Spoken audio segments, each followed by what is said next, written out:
Namaste! Ako si Gracia. Nakatira ngayon dito sa India.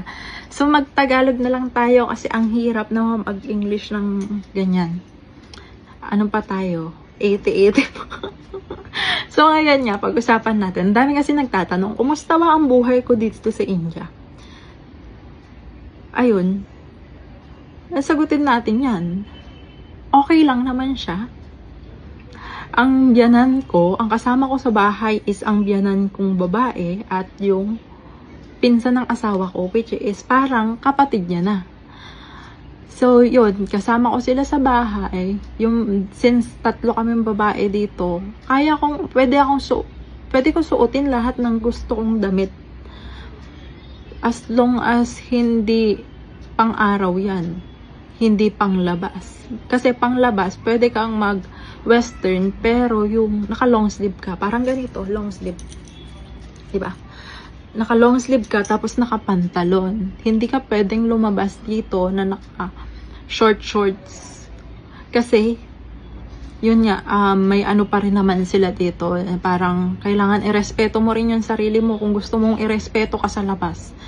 Kasi, bago ka pa lang dito sa lugar na to eh. So, kung ano man yung mangyari sa'yo, syempre, ano yan ng biyanan mo?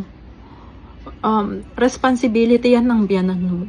So, yun lang naman. Pero kapag kasama ko yung asawa ko, yung asawa ko kasi is nasa Singapore. Doon siya nagtratrabaho. So, ako yung nandito sa bansa nila. 6 months pa lang naman kaming kasal. So, yun. Pagkasama ko siya, isuot ko yung lahat ng gusto ko kasi lalaki siya, kaya niya akong protektahan. At, yun. Kaya, okay lang, nakakain ko rin lahat ng gusto ko unless it's not Thursday and Saturday because during Tuesday and Saturday, that would be a veg day. The rest, you can actually eat non-veg. Aside from beef of course, and pork. There would be no available pork in the area, and with beef, that's forbidden. They are a native Indian, so they still follow their rules.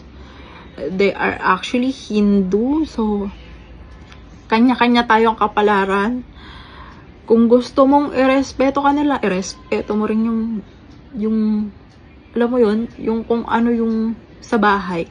So yun, okay lang naman ako. Kasi wala rin namang problema sa akin. Nagtatayat ako. Joke lang. Hindi. Yun nga, mas healthy nga naman kasi, diba? Kung may veg day.